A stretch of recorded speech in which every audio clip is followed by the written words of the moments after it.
Welcome, everyone, to another episode of Skeptic and Ranting. That's right, we're back today, back in action. We are watching a video from the channel CBN, sounds very official, called Are the End Times Near? Like CNN, but a Christian version. Yes, but as if it were, a little bit more Christian-y. And we are very specifically watching a video called Are the End Times Near? Frank Turek Warns, reveals why the second coming is veiled. Mainly because then he would actually have to put his beliefs to the test. Anyway, let's get into some fun where we have a time so good we'll never know when to end.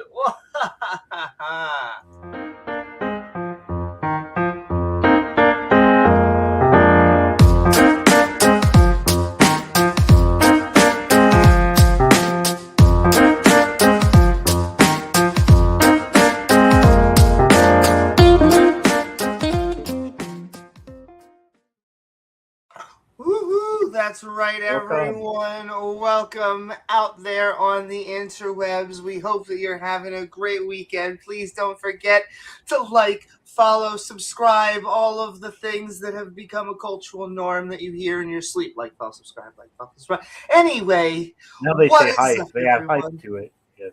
Hype. Like, follow, hype. Swah, bah, bah. Gotta share. I don't know who you're sunnying if you're sharing, but so anyway. We are Skeptic and Ranting. Tonight we are asking ourselves something very timely. Are the end times near? And James, they always seem to be. They have been for 2,000 years. That is the funny thing, that they've been saying that it is end times. And the world is about to end. The first century. Literally thousands of years, exactly. Okay. Any day now. But I like tonight's answer. We'll get into it. What's up, everybody? Want to send love out to the live chat? Sending love to Davegar, to Music by Brian, to Sinister Porpoise, to Preacher. All of you out there, we're sending love. The Preacher, even the Preacher. Even the Preacher. How's Perry doing? We hope you are doing fantastic on this Sunday. I'm sure you were in church or some sort of biblical study earlier. It is Sunday, James, the time of our Father. Most likely correcting the pastor. He probably hasn't studied the Bible nearly as closely as Perry has. That's right. And, I don't do heathen buildings. Ooh. It's okay. They're all heathen buildings, if you think about it. Oh, right. Okay, I gotcha. James, remember. They still believe in sin. So, exactly. Yeah. Which is great, because this is not a house of sin. A lot of, apparently, debauchery goes on, but not sin, because we don't believe in sin either, James. Isn't that great? Sin doesn't happen where you live. Because don't believe in sin. I don't believe That's right. All heathen buildings. Does avoiding my grad school homework count? Yes, it counts as everything. The important thing is that you wait 6 days of doing nothing, and on the 7th day, you do all of the work. I think there's a religious concept in there, probably. Most likely. But, what you got going for you, Perry, is you don't think that, any of the supernatural beings are having sex with each other. I still feel like that's our top, James, is that we've had both people that believe that they have had sex with angels, demons, God, and that they have both been topped by God and topped God. Well, the Virgin Mary ain't a virgin anymore, is she? Whew. They never address that. They love going after Aisha, and they should go after Muhammad for Aisha. And yet, a little bit creepy, the Holy Spirit in and of itself. I don't know what it was doing with, a young virgin. But they'll tell me, James, it was different times. Even though that God is objectively moral, they tell me. But it was the times. Anyway, If God does so it, much. it's good. If God does it, it's good. Yeah. If God drowns babies, it's good. What's up, Purple Rhymes with Orange? The Noah story. And the Moses story, when you actually go through it, is just heartbreaking. Just how many times they hardened Pharaoh's heart. And then many people have pointed out just the logistics of Noah are really impossible. But really kind of a silly story. So, they thought, oh, look, all we got to do is we got to get a really big boat. We'll make it really big. We'll just throw a bunch of animals on there and everything will be okay. And it also relies on this, we just need two of everything, approach, which I get it. Yes, technically, you have a male and a female. You can make an offspring. The problem with then creating offspring from that and that and that and that, a lot of inbreeding. A lot of times you have genetic wall-offs and they're just going to die. Inbreeding? But they already believe in the Garden of Eden. Inbreeding is good, so it's fine. No problem. God will just make it so it's okay and the genetics are okay. Exactly. That inbreeding does not harm the genetics for that time period. See, and that's good. That at least, past sin, we're, past Garden of Eden, where we have this little blanket of time where we have genetics that are just pristine and don't have any damage from, inbreeding. But it is also weird that not only is that post-fall, because they love to blame the fall of everything. That happened because of the fall of man. But also carnivores. Carnivores are post-fall. Like, carnivores happened because of Noah. Because clearly, if there were carnivores with the herbivores on the big boat, wouldn't have lasted very long. No, they wouldn't. So they had to make all the animals vegetarian before that. Good, exactly. We make even sure that all the lions are eating lettuce. That actually live inside our bodies and eat us. I guess they still somehow were they were vegetarians. Yeah, even though they were inside the host, they were still being vegetarians inside of us, not eating us. The problem is, James, it just makes too much sense, as long as you don't think about it. But all right, we are asking about end times as we talk, I guess, more New Testament. I would argue also, the very end of it with the final few chapters of the New Testament. 7 days, the entire world, all within. And things get a little bit nutty.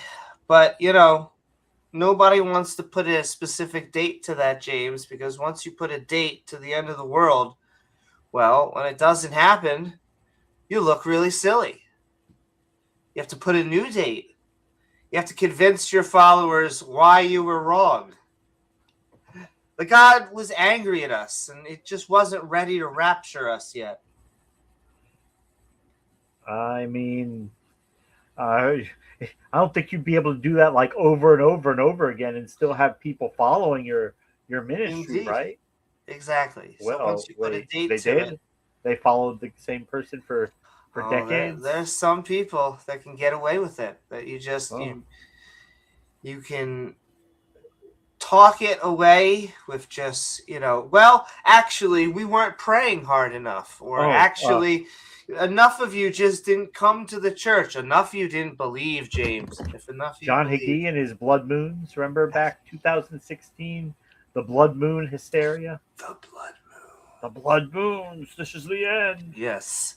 It was one of two things, James. It was either the end of the world or really cute Instagram pics. And sometimes it's hard to tell which one is which. Clearly, God was waiting for AI to come back. Yes. Oh, AI. AI, James. We almost did. One of those was an AI slop video, as James would call it. It was funny. Just random Bible quotes, random news clips, and pastors saying pastory kind of things, and with an AI narration, and they gobble that up. They gobble that shit up. Yes, and because, as long as it has sounds even vaguely like it knows scripture, Christian-y, yes. But the thing is, it's not much different than the actual human-made end times type videos that are kind of just random Bible quotes and news clips and pastors doing pastory things. And it's not much better than when I hear people try and do tag or other transcendental arguments. I mean, is it that much more coherent? Oh, my goodness. But, all right, in a second, we'll get into it. And I don't have all of my thanks behind us written down. We're getting back online. Oh, that's true. My props are back there. I'll just have lots of this.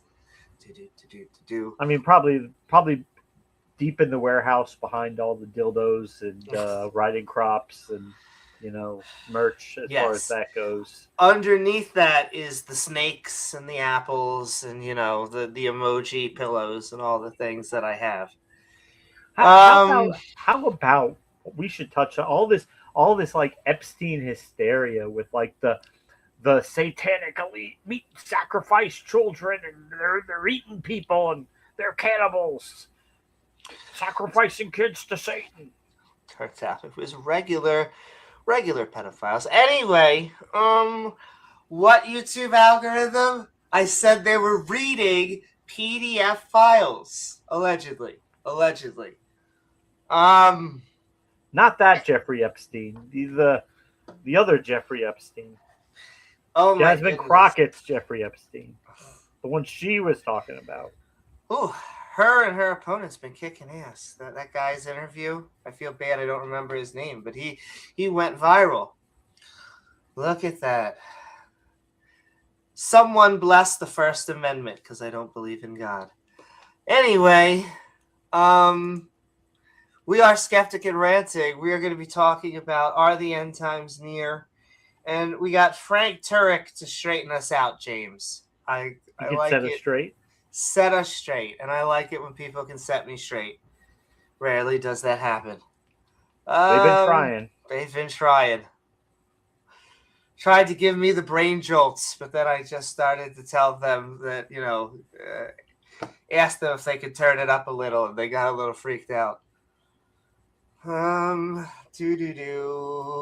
Let's get to it. I'm going to start sharing my screen. We are, in fact, Skeptic and Ranting on Are the End Times Near from the channel called CBN News. Or whatever their jingle is. CBN News alert. Jesus comes in the clouds. He comes all over, and he had permission. Very good. God today made an appearance at, Oh my God. See, like I make jokes and then it makes me think of politics because he was our president of insert XXX years said that he was trying to be a very good boy and wait for the Supreme Court's hearing. He was trying to lay low. But you were being a good boy, Donald. Good boy. Tariffs. Beautiful. Biggest tariffs. Only the best tariffs. We are going to get into the end times. I fight the impulse, James. It's rain and tariffs. It makes no sense. It's rain and tariffs. But it's a good thing a tariff isn't a tax, because then, James, that would be really bad, because then the middle class and the poor would be getting taxed right now. That would suck. That would suck. Obamacare is a tax. Tariffs are not taxes. Yes, the Affordable Care Act, you pay for your own health insurance. So, no, it's not a tax. Specifically, a tariff would be an increased amount that you're putting on a product. Very specifically, that you try to pass on to the company and the company passes back on to you. But if you're paying for your own health insurance, that's actually capitalism. That is actually a market.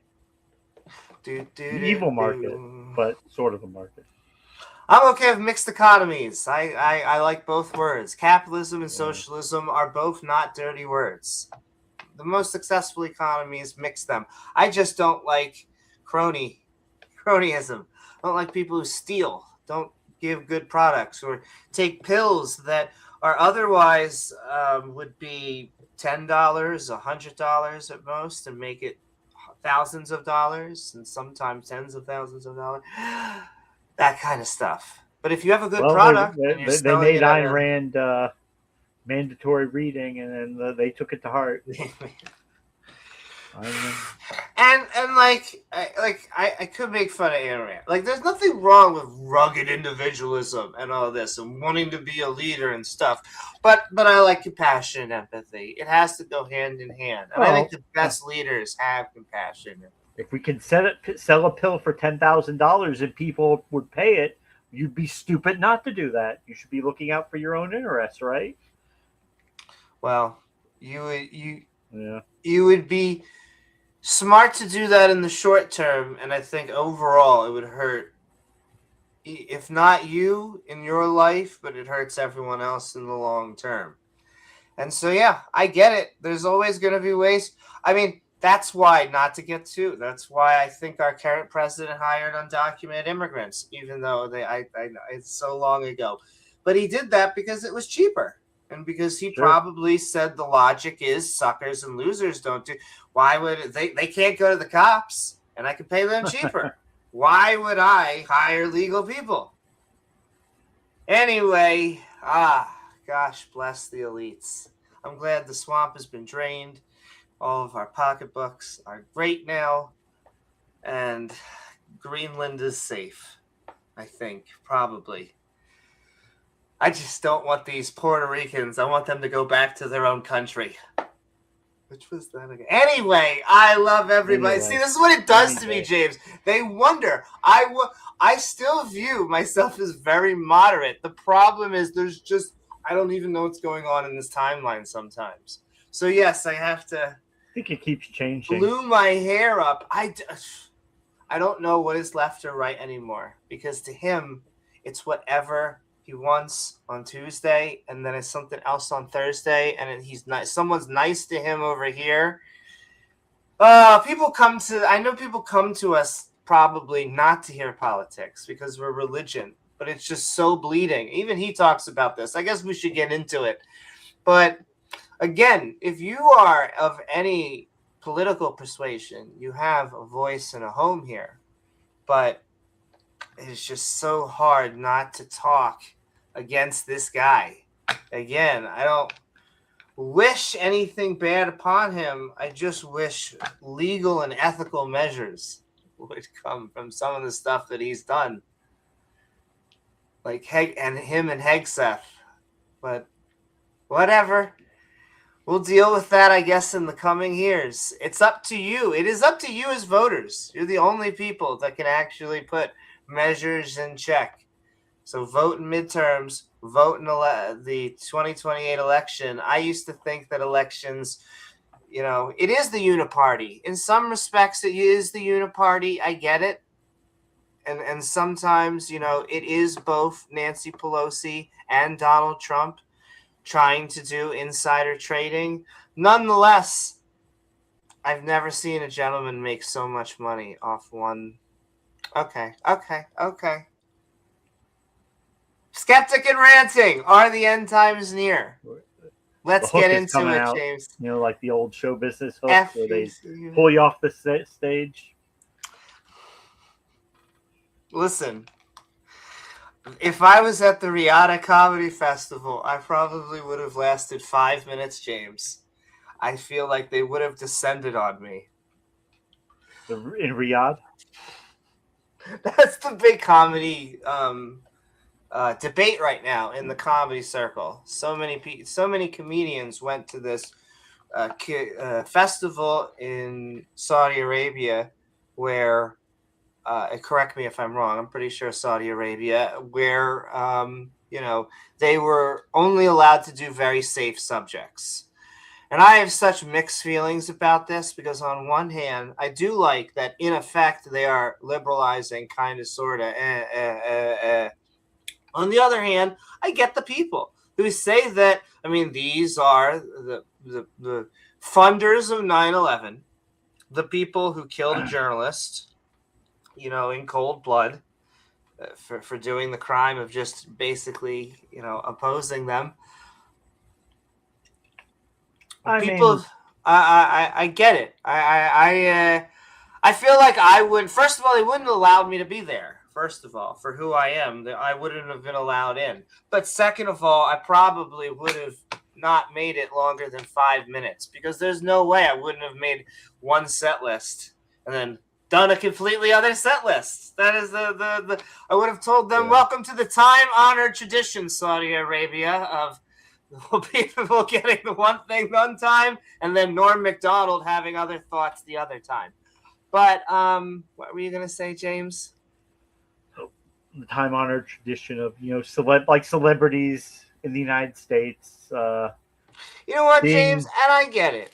Being upset about certain issues and causes and then going over to communist China and playing nice with the government like they're a paragon of civil liberties and, Well, that has been as much as our fault for 80 years. We've been doing the Olympics and all this.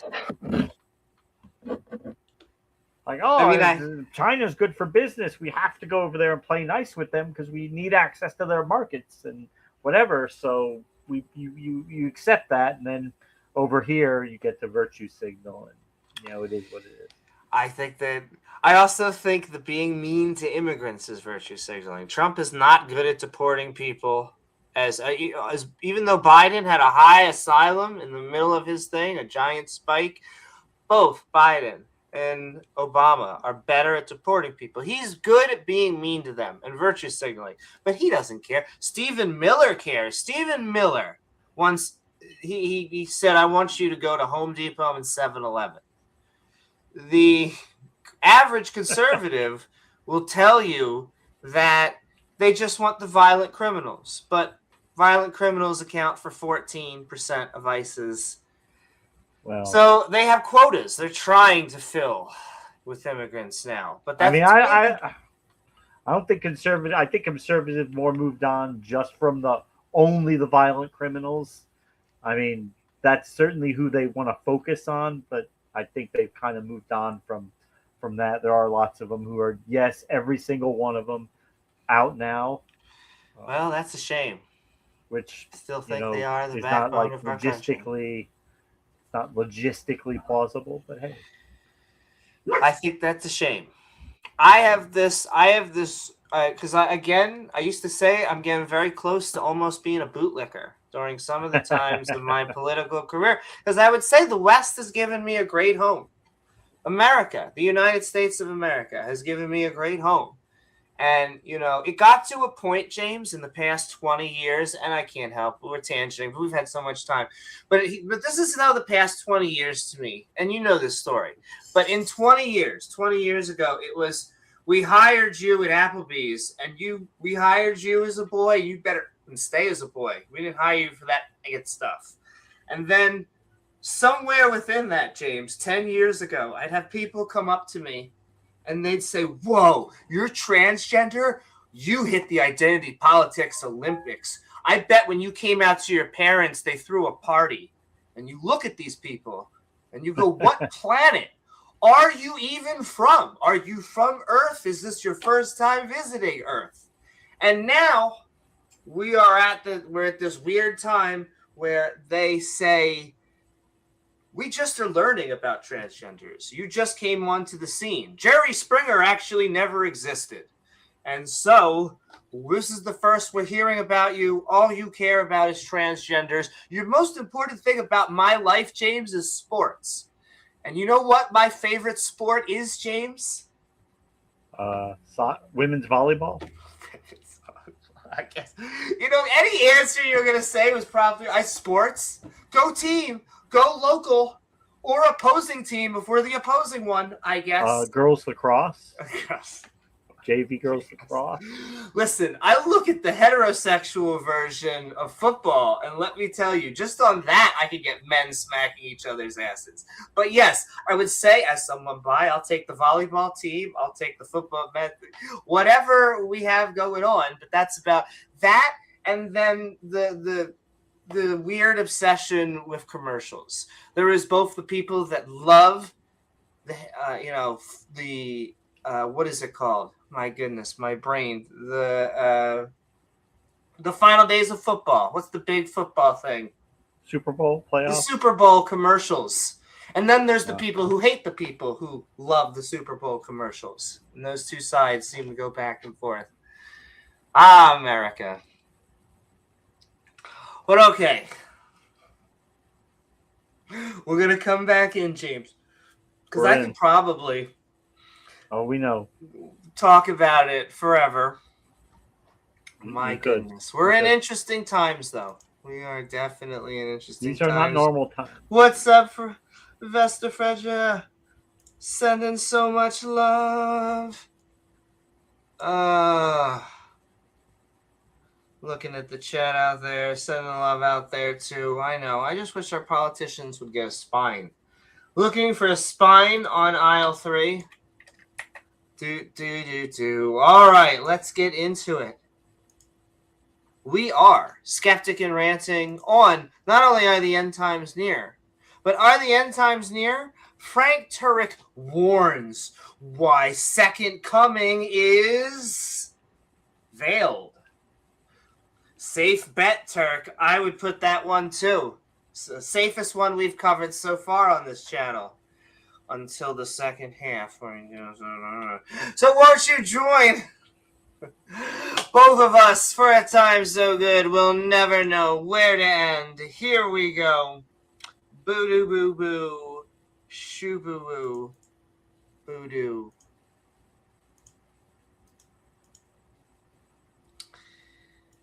Oh, new buttons, James. Here we go. Oh, push the button. Push. I'm going to get it. We got this present. Ha.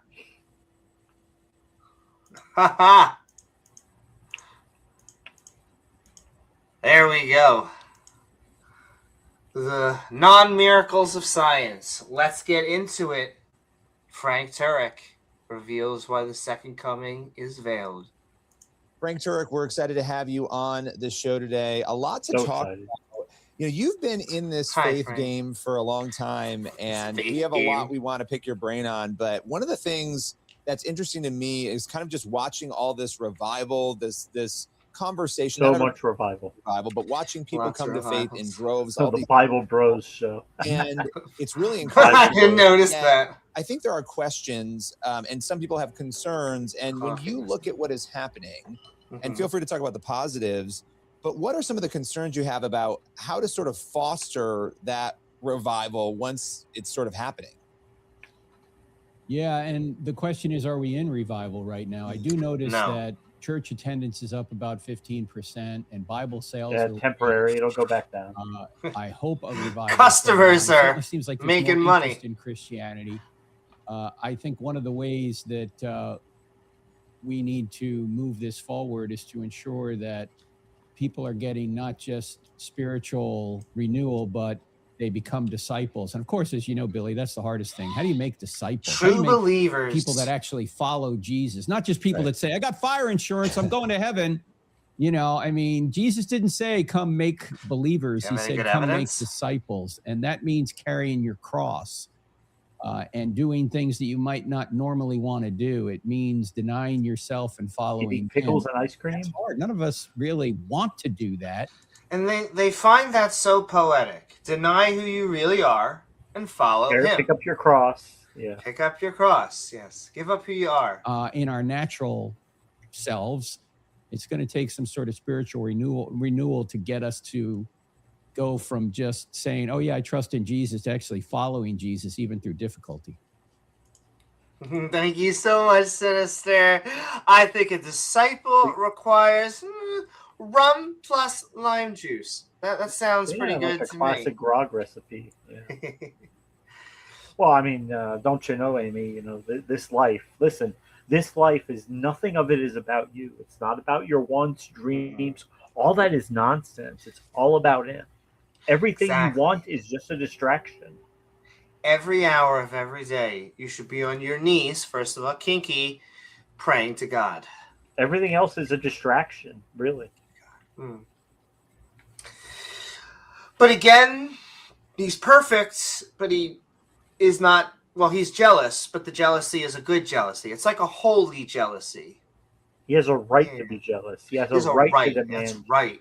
Yeah. Earned it.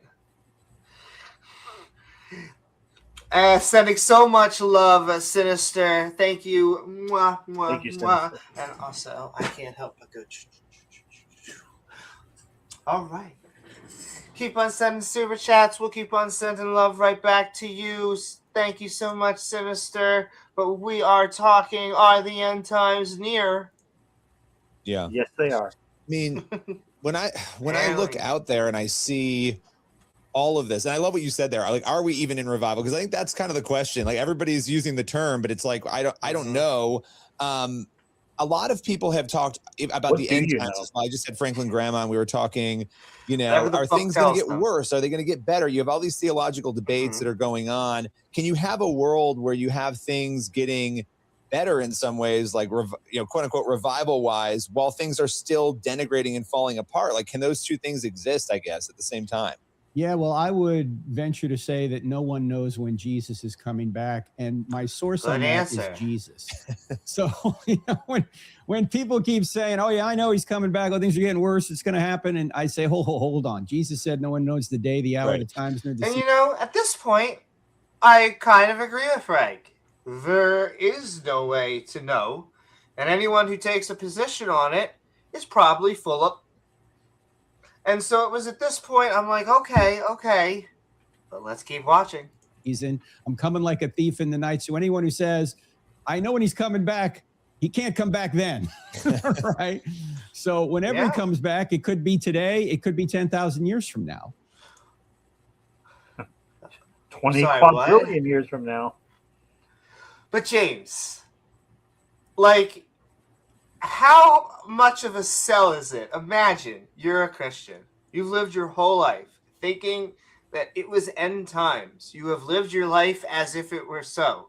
And on your deathbed, you found out, well, we meant this week, next week, 10,000 years from now, give or take. Like, I mean, good bet right there, because, you know, I too would say the world could end, James, between now and 10,000 years from now. It's not implausible. Not implausible. Not a very daring bet either. And I think it's veiled for a reason, Billy. Why is that? Because just like Jesus's first coming, Paul says in 1 Corinthians 2 that if these things were known, that the forces of this world never would have crucified the Lord of glory. You know, when you look back on Old Testament prophecy in the light of the New Testament, you go, oh, now I see how all these passages fit together. But looking forward, if you're in the Old Testament, ad hoc, you don't really know this is going to happen. And if Satan knew that murdering Jesus was actually Satan's defeat, he never would have instigated it. And so the Lord kept that. Yes, again, supernatural. But wait a minute. People out smarting each other. Yes, James, I'm sorry. But Satan knows the Old Testament, and they all clearly tell you, oh yeah, Jesus, he's all over the Old Testament. Yeah. But Satan didn't know that killing Jesus would be his defeat. Oh, okay. Satan didn't know. Satan didn't know. Yeah. It's always just weird also how Satan is even allowed to exist. I still don't understand. Like, God hates Satan, is all-powerful, doesn't want people being strayed away, allows Satan to continue to exist, take people to the damned. It's basically just so he can torture a bunch of people forever. I guess so. Maybe that's his pretty thing, much James. it. He just wants a bunch of people that he can torture forever, and that's it. Perfect guy. Coming veiled for a reason. It would have changed our behavior in a negative way if we had known too specifically looking forward. I think the same is true with the second coming. I mean, if we knew Jesus was going to come back and say 2034, what would most people do? They'd go, I've got time. Right? But you know what also it would do? Let me play his point.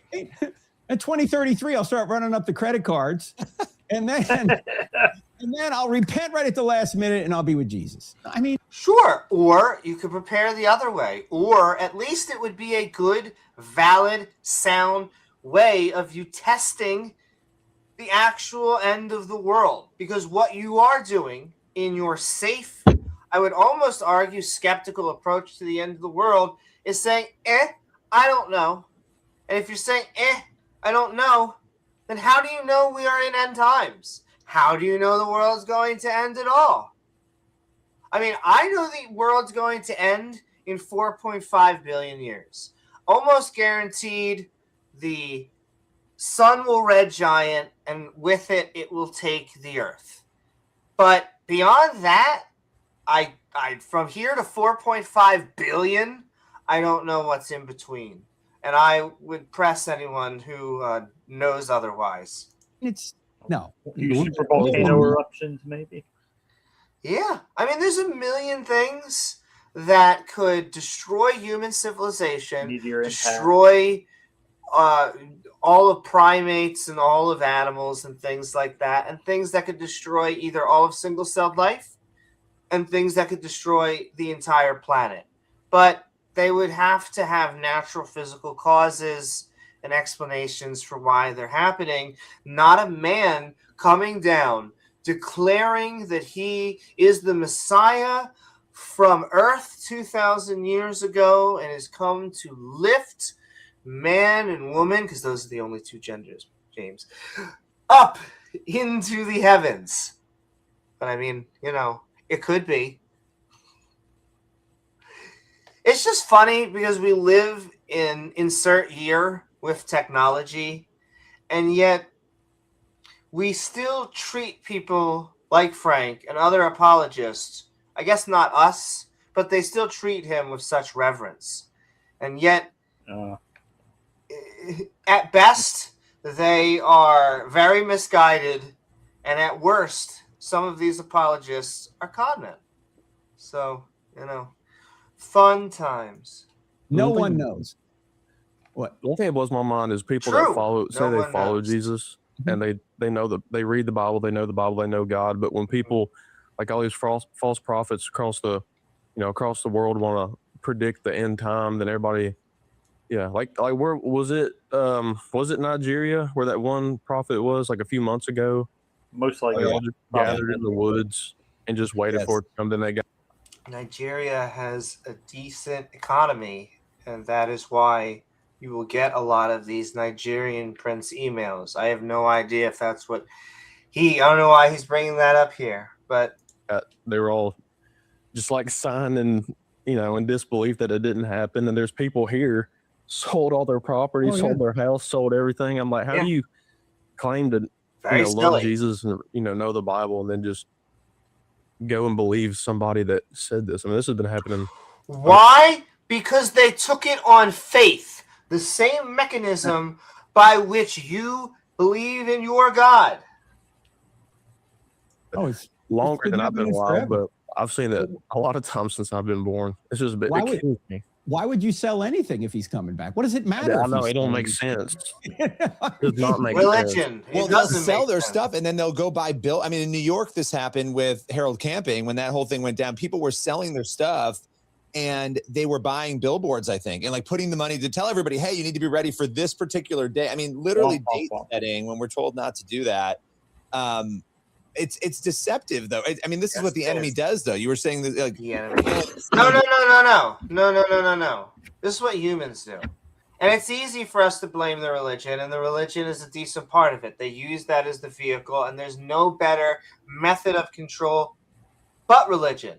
Nonetheless, it's humans. It's humans being greedy, doing what humans have done for thousands of years. Destroying, confusing, right? I mean, that's what leads people to date set, does it not, Frank?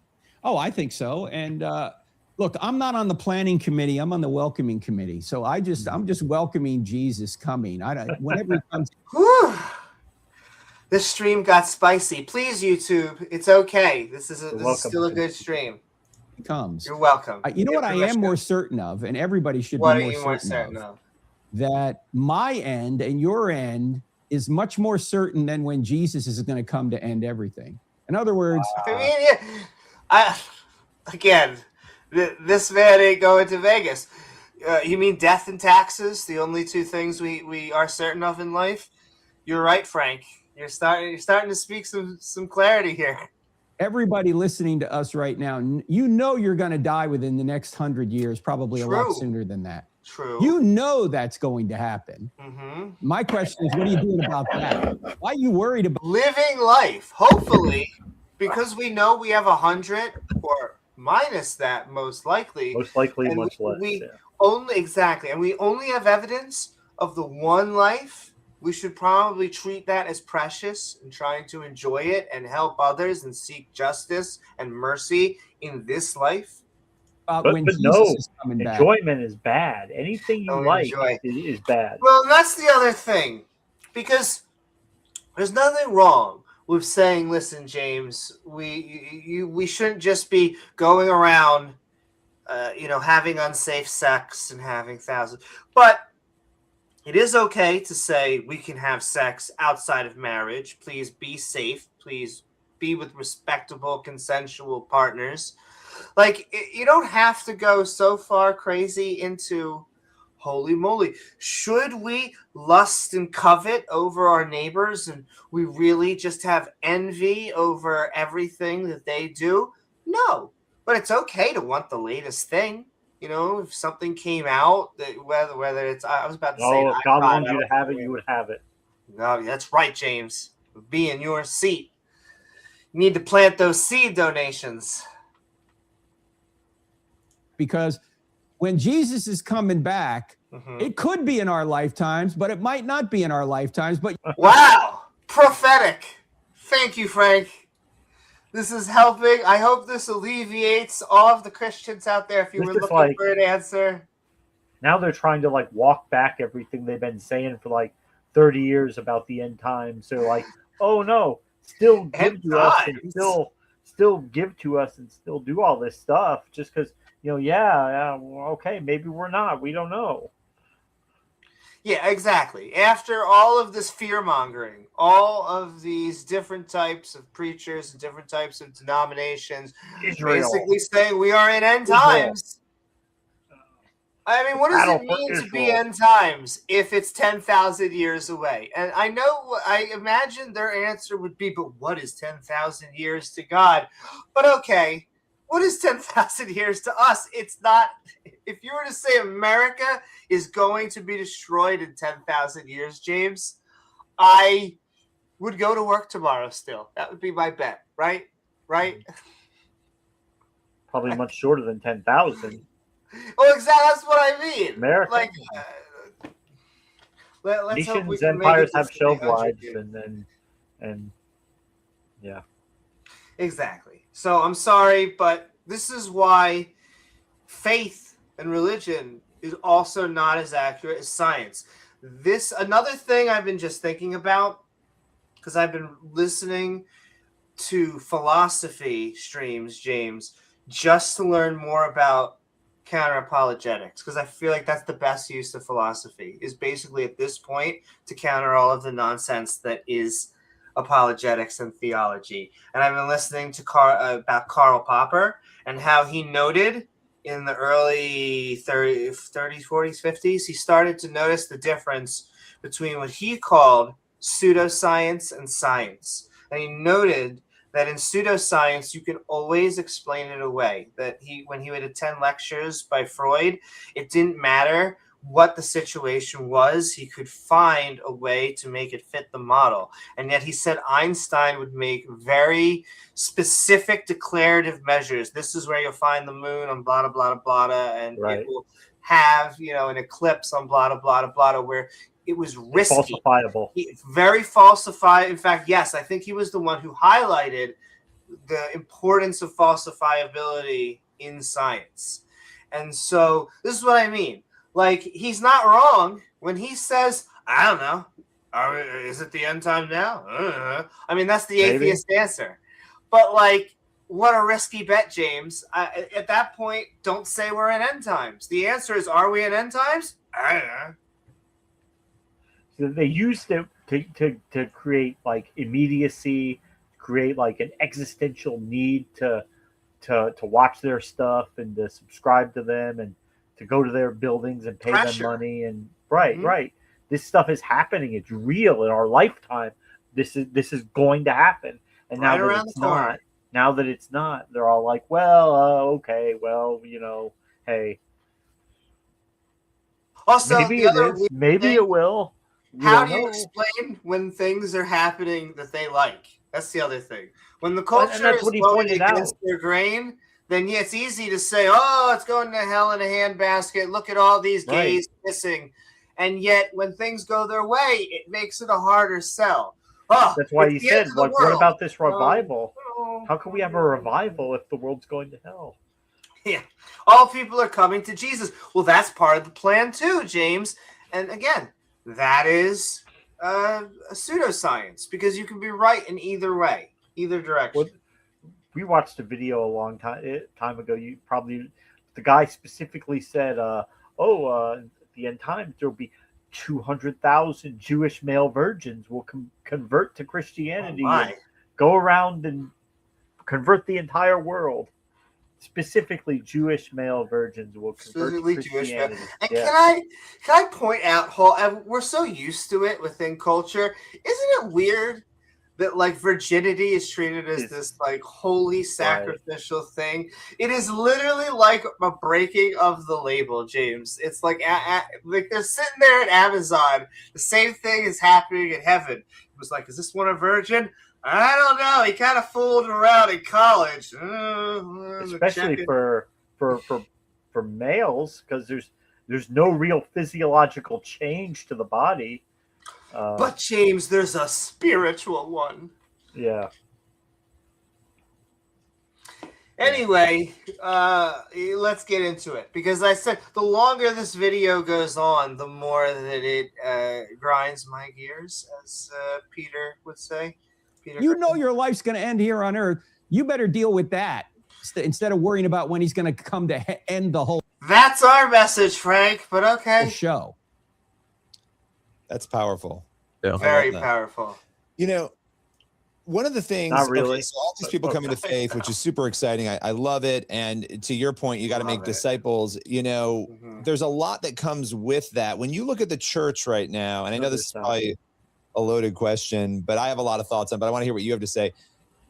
Again, a lot of things to be excited about, but there's a lot like loaded questions. What's going on? There's some dysfunction. There are some issues. When you look out at the church, not the world, what's got you kind of concerned right now? What are the biggest issues that have you maybe... That's not a loaded question, but okay. Ouch. Wondering, okay, what's happening here? Well, a couple of things that have me concerned is we don't teach... We're not making disciples, as I mentioned, but secondly, we don't teach people why Christianity is true. We just tell them you ought to believe it. Are you going to do that in this podcast? That kind of faith is very fragile, because if you come to faith in Jesus on emotion, you can leave him on emotion. But if you come to Jesus on facts don't change. All right. You can still walk away, but you'll know in your heart, well, I'm walking away from the truth. right? Of course, the scriptures tell us to have an answer for the hope that we have, to have reasons for why we believe what we believe. And it just makes sense. And that answer is to be a Christian, not an atheist or a Muslim. Evidence of things unseen. Yes. It says not to use faith. It says to give a reason. What's the reason? Faith. Oh, this is... Make up your own world religion or your own personal religion like so many people do today. The reason you ought to be a Christian is because it's true. Because there's evidence that God exists, that Jesus rose from the dead, that the Bible is telling the truth, that you're a fallen human being, and so am I. He just stepped in it. Here we go. We've heard the good news, James, and the evidence is about to come.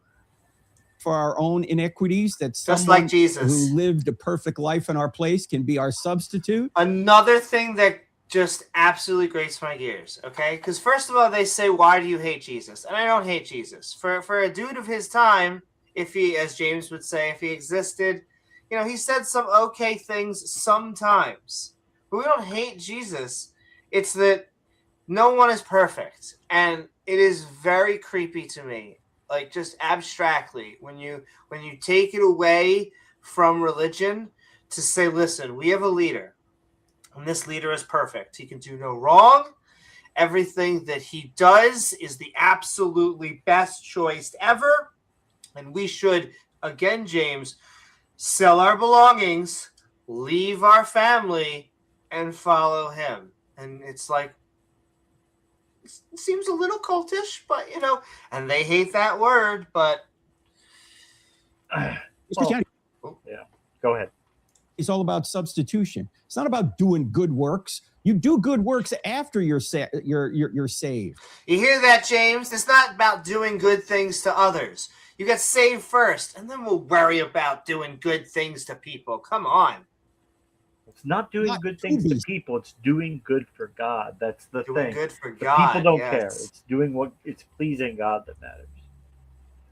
Saved. As Martin Luther famously said, you're saved by faith alone, but your faith is not alone. So we need to teach people the truth and why it's true. And the second thing that concerns me is this, Billy, is that people think that Christianity is just for Sundays and it's not for everything else you do. In America, it's basically for Christmas. Christianity should affect how you behave, obviously, in church, how you behave at home, how you behave at work, how you behave online, how you behave in the voting booth. People somehow think that politics isn't important to Christianity. No, politics is part of life, and we have to be engaged politically for... Wonderful. And basically calling for the opposite, again, of what the Bible says. But okay. At least two reasons. Number one, politics affects our ability to live and preach the gospel. So when pastors say, I don't get involved in politics, I just preach the gospel, I tell them, I guess... I like those types of pastors. You don't think the gospel is very important then? They say, what do you mean? Well, can you start a church in North Korea? No, of course you can't, because politically they won't allow it. Because they think like many of the fundamentalists of your religion. Do you know there's no First Baptist Church of Tehran? There's no Calvary Chapel of Mecca.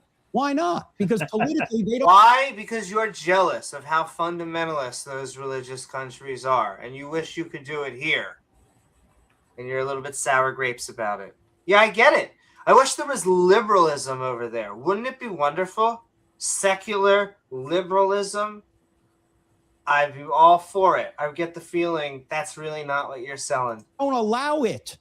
And we're so used to having the First Amendment here in the United States, we think, we're immune to having our religious freedoms taken away.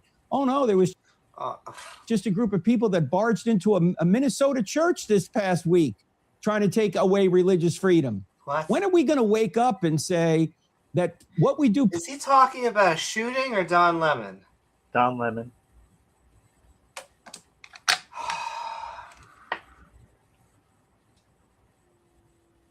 This country. Oh, yeah. Yeah. Don Lemon took your rights away by being a journalist. And it hurt. It hurt right in the feels. These people are the biggest snowflakes. Yes, right now, the most persecuted minority in America, James, is the Christian. Did you know? Did you know that? Well, it's like this one contemporary Christian song that I had to be tortured by called "Unashamed." Like, I'm unashamed. Like, why would you have to be ashamed to say that you are subscribed something that a plurality of the people do? It's like, that's not a source of shame. Shame. I think that's what they want. Politically affects the gospel. That's number one. Number two, we're commanded to love our neighbor. How do you love your neighbor? You put laws in place that protect them from evil. James, do you hear that little dog whistle right there? How do you love your neighbor? You got to save them from themselves. We got to put in laws. We know what's best, James. We got to put those laws in place. And who's supposed to do that? We're supposed to do that. Politics affects policy, and policy affects people. So we have to be engaged politically. So I'm afraid that A, we're not making disciples. I'm afraid B, we're not telling people why Christianity is true. And C, we're not telling people you that still haven't. James, did you hear any reasons for why Christianity? Those facts. We're still waiting on them, right? He said my evidence. Evidence. I'm waiting for it. Christianity is 24/7, 365, every area of your life, including politics. Yeah, and that sounds like a cult. It sounds like you want the religion to rule your life. And like the kind version, the generous version, maybe he's saying, oh, well, we should be Christian-like at all times. It doesn't sound like that. It sounds like you're saying Christianity should dominate your life, and it should be the guiding factor of all assets of your life, all facets of your life. Yeah, I'll pass on that. One thing I'll touch on, especially my generation, and I've seen it a lot. For one, I've watched you for at least 10 years or so. So I watch a lot of your debates, and a lot of people in my generation, I'm 27, like a lot of my close friends, they're so stuck on like needing the hard evidence, like directly. I just love how innocent he is in this. He's like, I do have friends, and I will say they are stuck on this one little thing. Evidence. In front of them. So, for instance, like in a conversation that I've had in a couple years ago with one of my buddies, they're stuck on the fact that all these gods came before Jesus, like the Egyptian gods, things like that. And I'm like, well, that's just did indeed. It's not real true. You haven't really looked into the actual story behind Jesus and all that. But yeah, my generation, I've noticed. What's the story of Jesus? Yeah, I guess if you take your version. Well, first of all, the Old Testament God knew other gods existed. He worked in a framework of other gods, making sure that they worshipped him as their primary God. I get it. By the time Christianity and Islam come along, there's only one God. And under your narrative, you guys are the true religion. And so you view yourself as the direct link all the way back to your version of the starting of time. But in, academia, we have to understand where your religion actually comes from. And there are religions like Hinduism that are factually older than Judaism. I mean, there's a lot of them coming to Christ, but there's a lot of them really still stuck on like, well, I need the legit hard facts, the hard evidence in front of me for me to believe. And I've seen you debate people that you can give them all the information that they could know to believe. And they're just like, nah, I don't know. Well, like you said, they want to be their own God. Yeah, that's true. There's a couple of questions you can ask somebody like that. The first question is, if Christianity were true, would you become a Christian? Yeah. It's a good question. And I would have to parse that out into two different ways. If the Christian God is real and there's evidence for it, I want to believe. However, Satan knows that the Christian God is real. Satan knows that all of the stories in the Bible are true, and yet he doesn't worship God. And so Would I believe that Christianity is true? Yes. Would I be a Christian? Most likely no. And if people are honest, they'll say no, because it's not a head problem, it's a heart problem. They don't want it to be true because then they can't be God over their own lives. So you can always ask that question. If Christianity were true, would you become a Christian? But I will say, if your benchmark for believing that the God is real, at that point, I would be a Christian. It depends on what your benchmark for being a Christian is. then secondly, people who claim they're all about evidence, ask them if they have evidence for what they believe right now. Like, yes. Oh, the vast majority of my thing. The things that are subjective are things like what kind of clothes I like, what kind of music, or my taste in movies. But there are objective things. The Earth is the third planet from the sun. This is objectively true. We have evidence for it. Yes. That the universe exploded into being out of nothing by nothing? There's no God? What evidence do you have? No evidence, because no one believes that. I'm sorry, but you're misusing the term nothing. For that. When have you ever seen anything explode into being out of nothing by nothing without a cause? Never. And yet you believe that Jinx. by faith. No. Okay. So you claim you're all about evidence, but your own worldview, what you believe right now, you have no evidence for. Oh, actually, your straw man is out somewhere in a field protecting itself from crows. Yeah. So don't give me all this nonsense about how you're all about the evidence, because what you believe right now has no evidence. All about the evidence.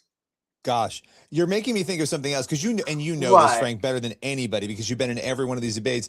IPAs. Tell us, Frank, what's your favorite? No. A lot of these people will then say, well, then where did God come from, right? Yeah. And so and then you move into this conversation, and I'd love for you to talk about that, because and I'm sure he I loves think there's that some really question. good answers to it, but I'll let you kind of take it. Sure. Well, let's just talk about one argument for the existence of God, and that is known as the cosmological argument, the argument from the beginning of the universe. The evidence shows that space-time and matter had a beginning out of nothing. And even No, it doesn't. Again, using the word nothing. Just because everything was in a single point doesn't mean it was nothing. In fact, I would argue it's everything. Atheists agree with this. And Stephen Hawking famously said, who was an atheist, he said, almost everyone now believes that the universe and time itself had a beginning at the Big Bang. So he's admitting the He didn't say nothing, huh? Evidence for the creation of the universe out of nothing. Now, of course, Hawking didn't think God did it. He tried to come up with another explanation. He failed, but here's the data. Space-time and matter had a beginning. If space-time and matter had a beginning, what could have created space-time and matter? Why are you using the word created? Created, again, is an artificial type of construct. Why couldn't it have been something formed? Why couldn't it have been something quantum? Only something outside of space, time, and matter. In other words, something spaceless, timeless, immaterial, powerful to create the universe out of nothing, personal in order to choose to create. Yeah. Well, how did you make that decision? Where do you get personal from? Because to go from a state of nothingness to a state of creation, someone had to make a choice, and only how do you know? How do you know it just didn't form? Persons can make choices. And of course, the being would yeah. also. What's your evidence or argument for that? So the cause would also have to be intelligent to have a mind to make. What's your argument for that? A choice. So I always ask people this question. When you think about a spaceless, timeless, immaterial, powerful, personal, intelligent cause, who do you think of? The God that you made up. And they will say, well, God. Yeah, that exactly. Now, we don't know it's the Christian God at this point. It could be the Christian God. I don't know why but it could be Allah or some other theistic or deistic God. You have to see if Jesus rose from the dead to see if it's the Christian God. But let's just say we have some sort of theistic God out there, okay? Some sort of being out there, a spaceless, timeless, immaterial, powerful, personal, intelligent being that created this universe and fine-tuned it. If you're timeless, we got a fine-tuning argument at the end, James. You have a beginning. No, you don't have a beginning. So if you're timeless, you don't have a beginning, which means you don't have a cause. Sure, it could have went all the way back. But if you're allowing things to not have causes, then the universe doesn't need a cause. Why do we need your God? So the question, who made God, is a stupid question. Oh, welcome back. Welcome back. Because it's a very stupid cause, because the definition of God is the uncaused first cause. No, that's your definition. I call it the new definition of this monotheistic triple omni God. But no, gods have had different types of definitions. You can't have a cause by definition. By definition, James, it has to be that way. That's the only one. It says so in the big book of laws. What Aristotle might call the unmoved mover. There has to be Aristotle. You want an infinite regress of causes. You got to go all the way back, James. Literally, they have to go thousands of years to people that would not agree with them on the God. So if you're talking about a created God, you're not talking about the God of the universe. You may be talking about a God. I'm talking about your God, the God of Christianity. Dalton brought up earlier, like some sort of finite God, like some, Osiris, God from Superman 2. Or Thor or somebody, a finite God. Your God's finite. Your God is contingent on us to exist. You think he's infinite. That's your concept, but he's not. And it's a he, James. Remember. General? It's a general. Mr. Zod, don't you know he's a general? General Zod. General Zod. God inside the universe. But when you're talking about the infinite God outside the universe, that God has no beginning. That God will have no end. So you claim. That God just bees. In other words, as the Bible puts it, the great. Why can't the universe just be? I am. Great I am. The being that had no beginning. The being that will have no end. God. I know. God is a plot device. Literally, there is no reason for this God to be. That just bees. That is the ground of all other being. In fact, it may be helpful for our audience to set aside the word God for a second. Yeah. Because we know God is not his name. Can just be. God is just a word we use to refer. Good. What's more simple than God? Do you have like another one word possibly? Because you don't want to go up in word. To the source and sustainer of all things. Just ask yourself the question, who is the source and sustainer of all things? Pixie Sticks. McDonald's. It's not me. It's not you. It's not the universe. The universe had a beginning. The source and sustainer of all things must transcend the universe. IHOP did not have a beginning. Coffee never ends. Coffee never ends. Exactly. It's endless coffee all the way down. And that being is outside of time. Infinite regress of coffee. Which means who made God is stupid. He's stupid. You can hear the anger and resentment that he has in even having to explain himself for this, and yet doesn't seem like your God has a reason to exist. Frank, why are you brilliant? Why are you so brilliant? Honestly? Why are you so brilliant? Wow. James. Why are you so hot? That was a little bit fangirling, right? A little bit. Listen, I'm not judging anybody. Say anything. I know, he said nothing. This gentleman is this close to getting on his knees. Not that there's anything wrong with that. I forgot. We might have to bring Jesse Peterson in here. Forgot more than I'll ever know. Things get any hotter. It gets a little bit. Oof. That guy, when he died, a little hotter. Jesse Peterson will come in and do a dick inspection. I'm trying to do voices. What's this down here? This is what a real man does. He checks out a girl's anyway. That's a man's job. That's a man's job. Or co-wrote or updated 129 books. What? Yeah, 129 books. Mm-hmm. Yeah. Wow. Yeah. He's written more books than most people have seen. Who goes to the library anymore? Nobody. Right? This dude. I accidentally walked into the library you went into, you were like, what is this thing? This is like James, I love this. He's like, who even goes into the library? And this guy's like, well, actually. A thing out of, this is a relic from the past. A library? Yeah. The library right now is right here. What are you talking about? There's the library. Literally. Mm-hmm.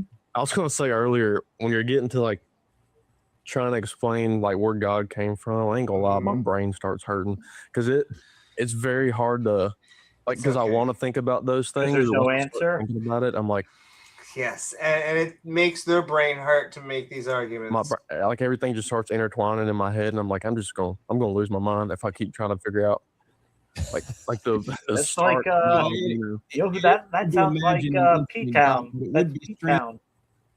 Right there. Remember P-Town when he was talking to his wife, and his wife was like trying to explain Christianity to him in a way that made sense, and he couldn't do it, so he's like, my head hurts and I want to be with you, so I guess I'll just believe it anyway.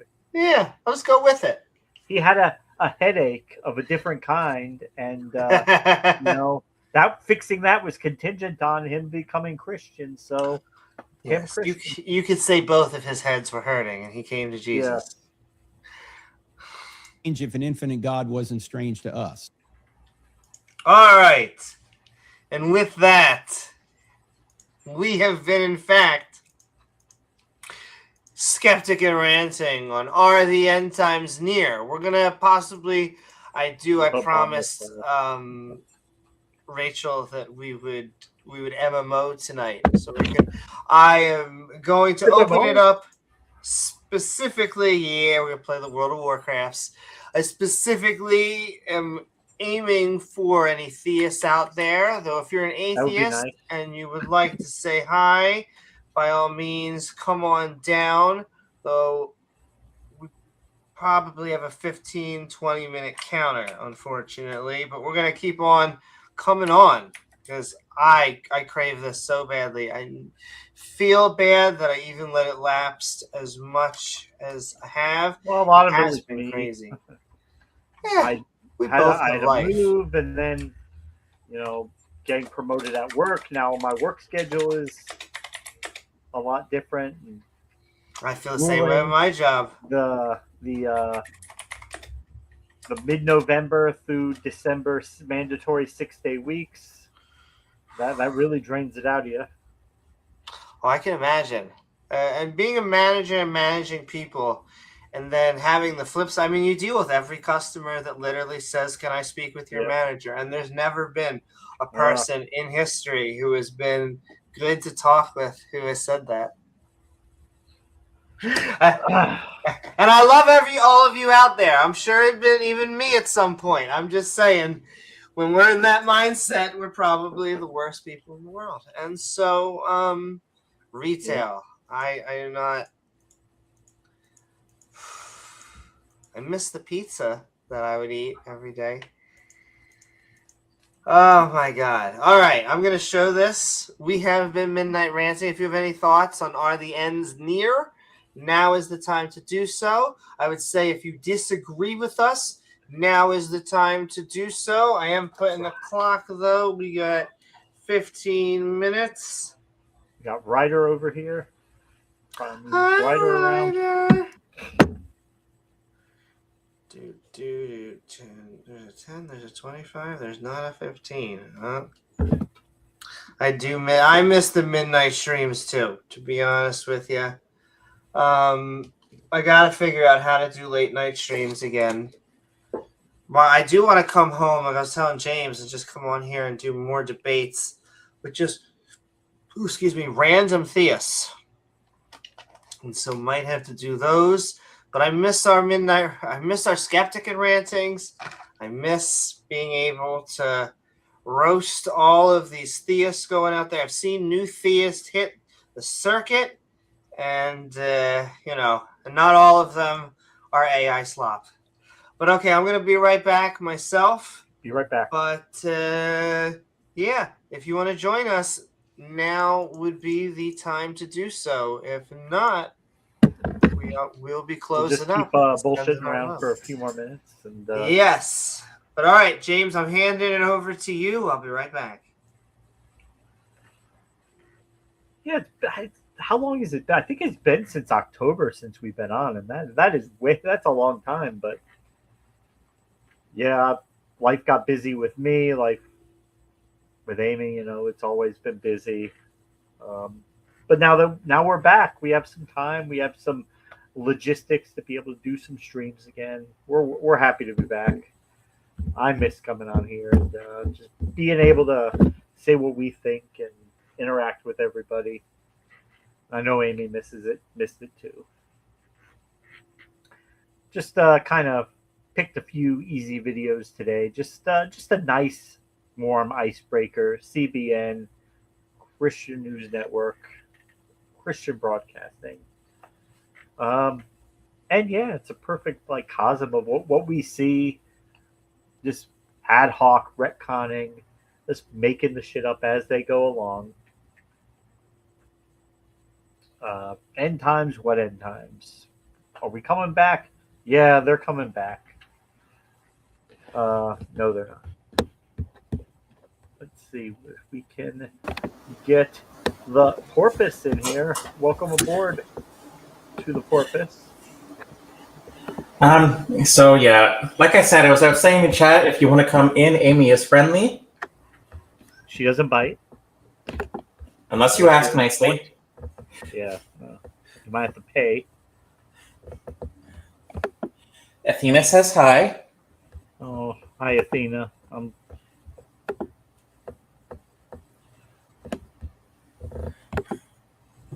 no, that's not it. That's not it.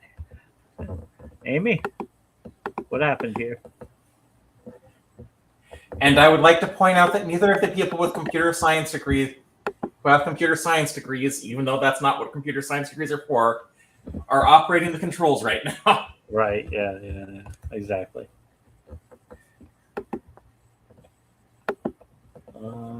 Yes, Amy did have nice claws. I did see that.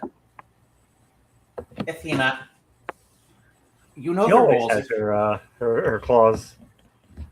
If you are going to come, if you're going to show your tail, the rest of you has to be shown.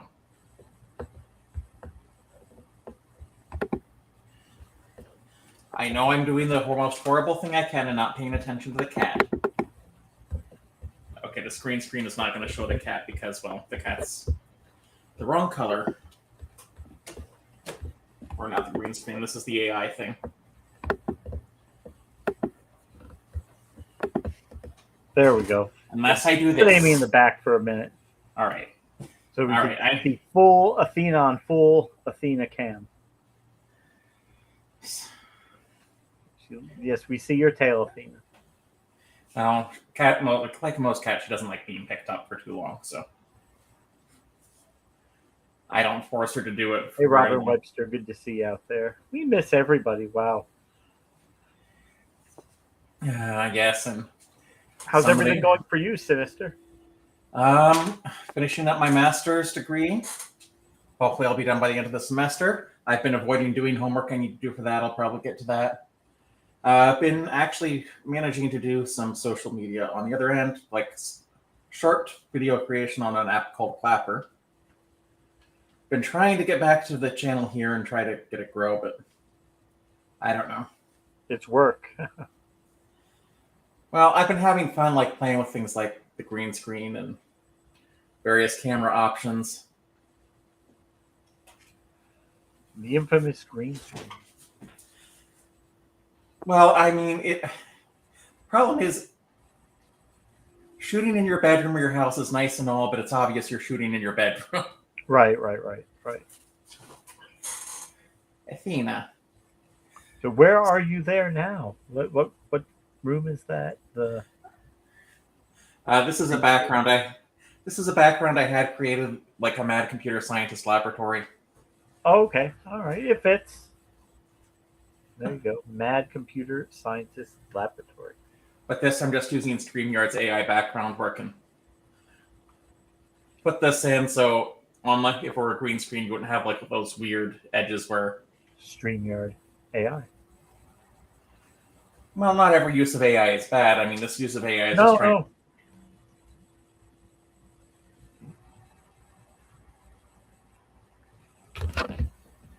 Hey, KCA Randy. Did we lose me?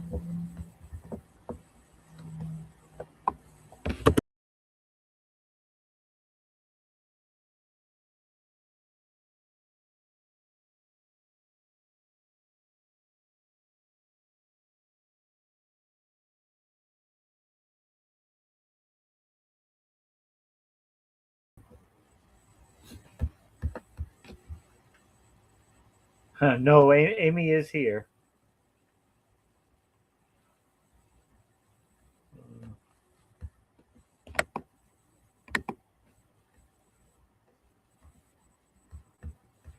Amy is here. She just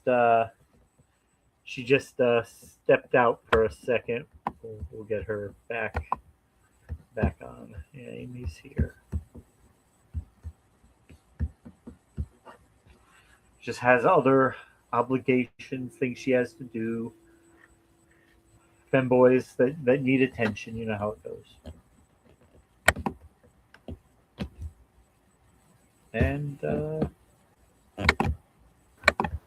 Amy's back. Welcome back. That was one of those cat things where the cat helped herself down and just hit the power button. Oh. It's okay. It's okay, Athena. I'm almost certain that was not an intentional ploy to get more attention from me. You never know. And even if it were... They are always conniving.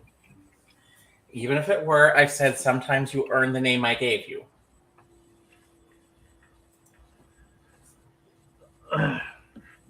What name was that? Athena? Oh, well, there you go. Oh, and I should probably disable my Discord if that comes up. Okay. Oh, you want to pay? Okay. Fix the layout.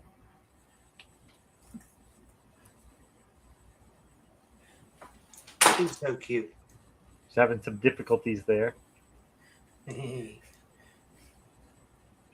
Cat-related technical difficulties. Yes. Athena. But yeah, feels good to be back.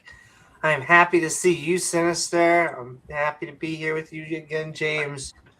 And we're going to get back to criticizing all of these crazy apologists that making fun of religion.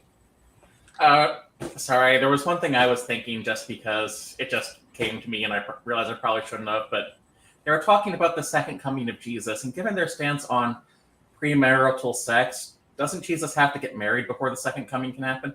I was going to say permission, but yes, probably marriage would help too. Oh, well, Sinister, don't you know that the church is the bride of Christ, so he is getting married. It's to his church. There you go. The church is the bride of Christ. The groom is coming back to take his bride. True. It's the church. Yeah, there you go. You know, and the one person I think of when I think genius is Frank Turek. Well, my goodness, I feel like his nose got so brown that he had to take a shower afterwards. But, you know, to each their own. And but I do know it's like when the Bible Bros podcast comes on, it's like, get all my friends together, make popcorn, like. The Bible Bros. You know, throw a big party every time the new season starts because, you know, that's got to be better than the Super Bowl. Athena. Better than the halftime, better than, of course, the other halftime that was pre-recorded. Toby Mac will do the halftime show. Yes. Yeah, I don't get why people were so angry about the Super Bowl. I mean, I would understand, like, if it was Ben and Jerry's instead of Blue Bunny. You have to understand, sometimes they have to press 1, and they hear a message that says, if you want Spanish, you press 2. SAP on Spanish. So, and that is basically the end of America, I think, probably. Are we closer to the end times? I don't know. I mean, technically, yes, because that's the way time works, and eventually the sun's going to make the Earth uninhabitable, which will be the end of humanity. Then the sun's going to expand when it goes into its we'll move to another planet, hopefully, before that. Come on, Europa. Well, all these worlds are yours except Europa. But it's okay. I'm sure we'll have figured out all of society's problems by then. I'm sure we'll have at least new ones. Exactly. We'll have some forms of tribalism go away, and they'll be replaced with exciting new versions of it. I'm here for it. And there'll still be a few Christians there waiting for Jesus to come back. On Europa. On Europa. waiting for Jesus. He's coming back. A new heaven and a new earth. Well, the earth got burnt up, but he's bringing a new one back. He's going to come to us on Europa. He'll figure it out. We'll leave a note somewhere on the, burnt up earth that is the carcass of the red giant left over, and it'll say, head that way. The white dwarf, son. Yeah. Sorry, I just trying to remember someone you had on earlier. It's like, oh yes, we would need Ultimated Christian to help us with that. Oh. Ultimated whatever his name was. Phil. We always need more presuppositionalists at all times. Do we? About Philip, the ultimated Judeo-Christian. That dude was a trip. Didn't he do streams by himself? That's the crazy thing about. We wanted to believe so hard he was a troll, and yet I think he is though. I still think he is. He's very dedicated. Very dedicated troll. I mean, the whole bit of being a good pose, you have to be dedicated to the bit and not break the character. That's why Stephen Colbert shows. He would do like multi-hour streams on his own channel, just on and on and on. Yeah, that made no sense. It's like they're still there if people want to watch them. Ultimated Judeo-Christian. They're unfortunately on the internet. What's up, KCA and Robin? Reminds me of the Inviting All Gods series of videos from our friend Donald Dak. Well, I just came in to encourage people to come in, or if that doesn't work, I'll stop. No, that's okay, because I was saying 5 minutes we are actually going to head out because I promised my partner we'd play World of Warcraft today as well. Because these streams are far more entertaining when they get people who disagree with her. Well, yes, that's what I was going to say. In fact, we'll leave in 5 minutes unless someone comes on, in which we'll probably be here till Tuesday. And if I can be here for 5 days. I can only be here for 5 days straight. Come on, Snowstorm. Come on, Snowstorm. Oh, jeez. Sorry.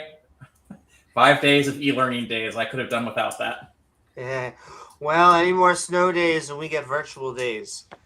Oh, we're already in virtual days. It's like those were. It's like. And hey, I'll do whatever they tell us to do as long as I can be in sweatpants. Sweatpants.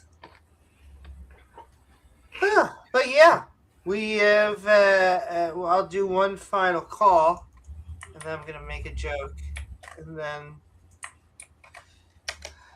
I don't know if Athena disagrees with you or not. It's hard to know what eat tacos. It's hard to know what Athena's saying because I don't speak the same language she does. She's saying, "Dear peasant, I have never been fed ever. No one has ever pet me ever, and so you need to now do it for as long as and give me as much food as possible." Athena. That's what every cat says, I think. Each morning they go, "Excuse me, did you know you never fed me ever? And so you need to give me this amount of food." I did love your reproach. Clean my litter box out, bitch. Yes, clean it. I did love your reproachful look when I gave you tuna for the first time. Like human tuna, which I don't normally give her, but it's like she was out of moist cat food and it's like she hadn't had it for a while. It's like, okay, I had tuna here. Let's try this, see if she'll eat it. And she's like, she tried it and sniffed it cautiously at first. Then she gave me was like, "Where have you been hiding this look?" Yes, indeed. Tuna's a cat's best friend. That and catnip. But Athena, it's like you can't eat human tuna in large quantities. Guess they gotta do the cans of cat food tuna version. Oh, she's had that before. She just didn't have like the human version. Aw, Robin, you have 4. You have me beat. We have 3. She is so cute. The internet is made for cats. And one other thing. Yes, the internet is for. I'm just kidding, YouTube algorithm. What? It's okay. Avenue Q. Great. I want to see that live one day. I did see the Book of Mormon musical live back in October. Really? Yes. How was that? I felt sad for the people who came to it like thinking it was going to be a commentary on anyway on Ugandan culture, and not what it actually is, a commentary on American Mormon culture. Yeah. But it was hilarious. It's just... Now, I am going to make a joke. I'm going to ask James something. And then I'm probably going to switch into the final... into the final thing. Forgive me. We'll do longer open mics in the coming weeks. We are back. But I want to ask James, okay? And this will be my only political joke of the night going forward. Probably not. All right. Do you think that if aliens are real, they're in the Epstein files? That's all I want to know. Most likely. I knew it. That's what I want to know. I want to know if they were on the island, and I want to know who they were funded by, and I want to know if that's where the space lasers. Remulac doesn't have, a nice hotel and a golf scene. Maybe there's a real estate developer who would like to build a hotel on Remulac and bring golf. Can you think about it? Imagine a golf course, not just here, but all across the galaxy. On Remulac. On Remulac, exactly. Make Remulac great again. See, now you're starting to understand it. Okay. I just wanted to know. I just feel like, coincidentally, those two things couldn't just come out on the same week. I just feel like, connected the dots here. All right. Anyway, we have been Skeptic and Ranting on Are the End Times Near? We got a lot, again, of wisdom from Frank Turek, who took very brave positions today. What's that? I just texted it to you. Oh, boy. Should I look at it while we're streaming? You can look at it. Oh, my. That's what I want. That's the evidence I want, James. That's what I assume happens, is that there is going to be an alien sitting side by side of Trump. Current president, and he's going to stand, and once again, he's going to stand next to him. He's going to be like, listen, I've been talking with the ambassador from Remulac, great ambassador, strong ambassador, says some great things about Earth. I said some great things about Remulac. Oh, James, that is the only way, I imagine. And I imagine 3 months after that, you're going to see the ambassador on page 6 of the Epstein files. 6 and then 6,000. All right. Right. Let's... Again, I don't have my full script, so we're just going to do the quick version of it. That's James, we're just doing it live. In this episode of Skeptic and Ranting, we allowed myself to breathe. Hold on, I'm going to start choking.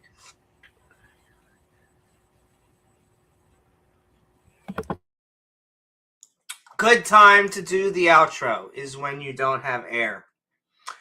All right. In this episode, the end was almost near, about 3 seconds ago. Thanks, Robin.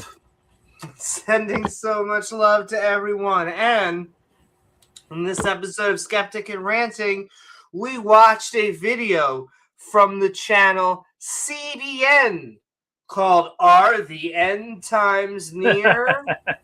Smoky bed hair. What's up, Spooky? Sending so much love. Oh, we're getting back in the saddle. Like someone who finally got their ED pills. I am going strong. Like someone who might not be allowed to have ED pills. James, who knows when they're going to come for people like us? Because the gay marriage thing, that ball dropped. And because everyone's cool with gay marriage, they're the only two targets. You're looking at them here. Yeah. And then, I don't know what to tell you.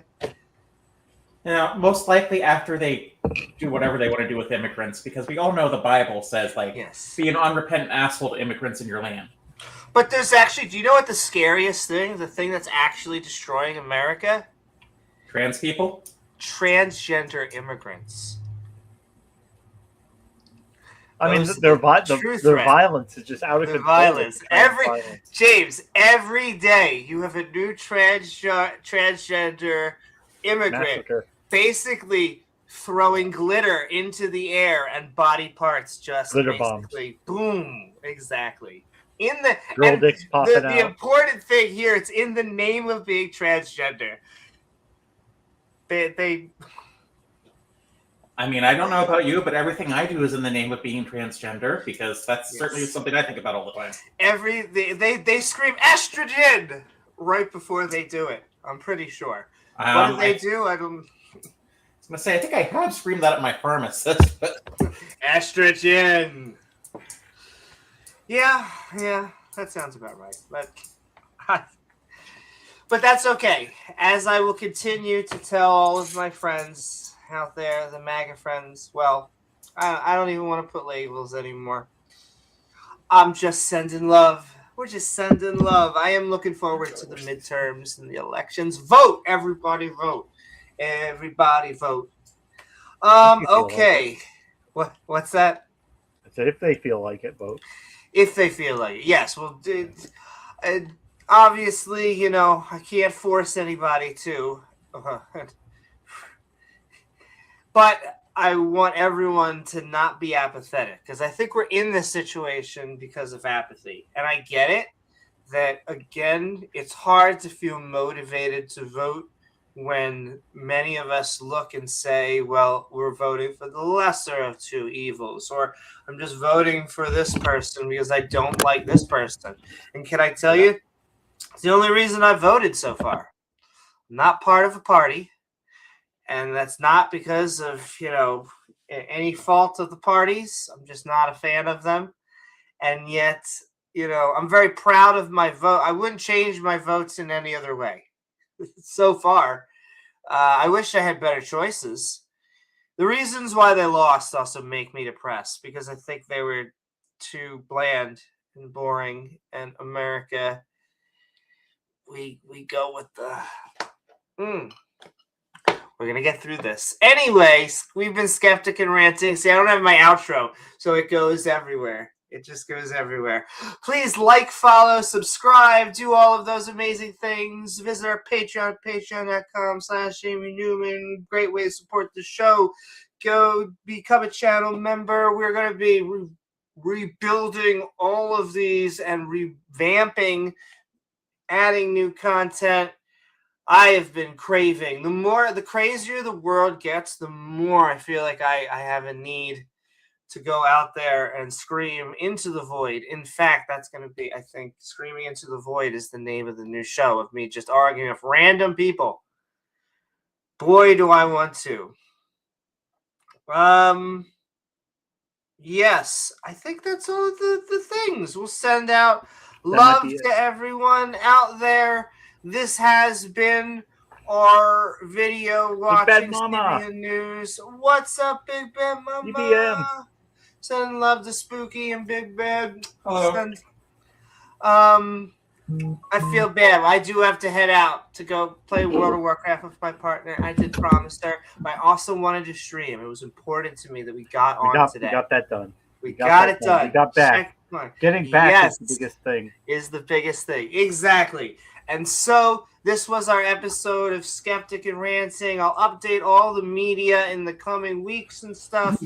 We watched Frank Turin very specifically say Turek. Why did I say Turing? Did I say Turing? You said Turin. I thought Frank Turek. Because let me tell you, he wishes that he was Mr. Turing. Except for the whole, being forced to take estrogen because you are a gay man.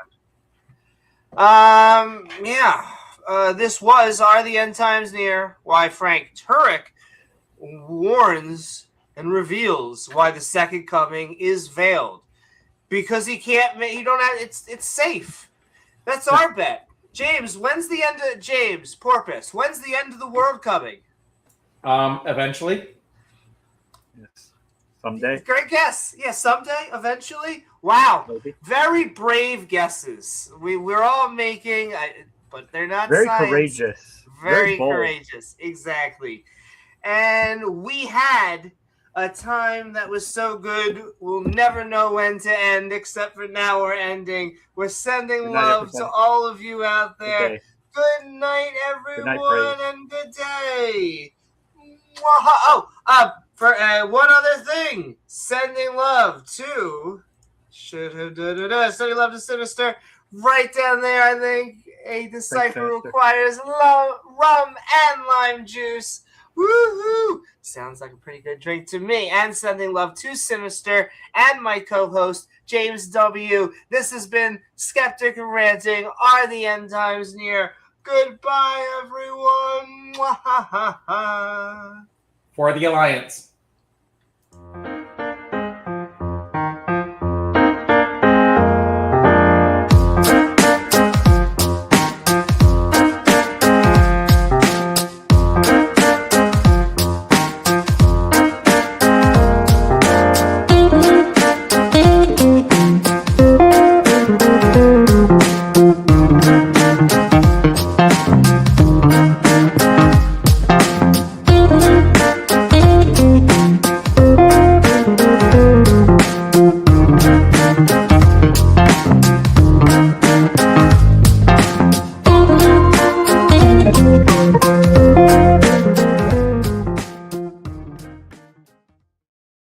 Good night. Sending love to you all.